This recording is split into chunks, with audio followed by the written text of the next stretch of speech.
Here's a quick tutorial on how to use the software for the XS26 and the SC26 safety controllers from Banner. The software is identical.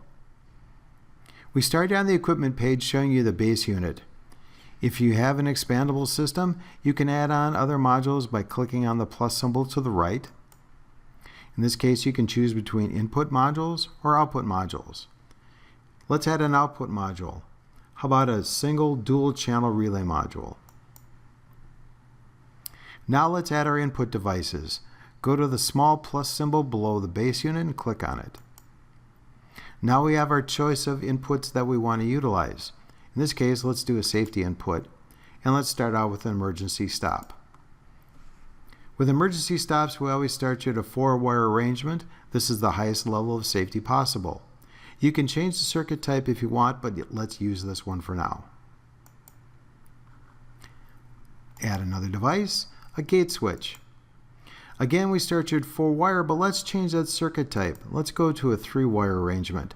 We provide power out of the controller through the contacts of the device. I also want to change the inputs. I don't like this input number 3, so let's change that to input number 9.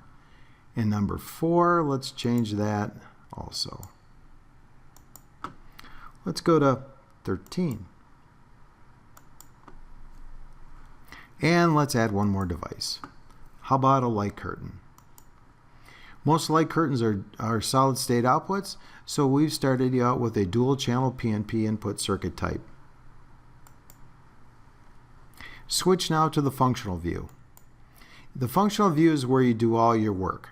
This is where you determine how you want your inputs to respond to your output. In the case of an e-stop, we need to have that of a latching nature. So we need to add some type of latch function. Click on a plus box, add a function block, and now we want to add a latch reset block. Connect your e-stop button to the end. And since we need to have a button to reset the latch function, we need to add an additional button. In the functional view, you can still add equipment by going over to the left-hand side in one of the small plus boxes.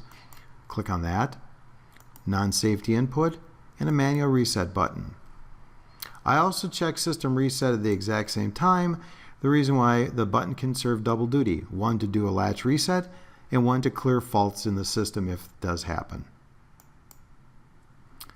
Connect that latch reset button to the LR input, and now you have a latching e-stop button.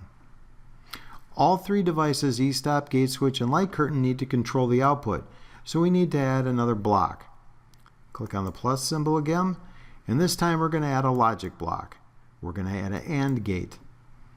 And since there's 3 devices, we need to change the amount of inputs. And now we tie in our e-stop into the AND gate. We connect our gate switch, and we connect our light curtain. We take the output of the AND function, and we tie that to the output that we want to control.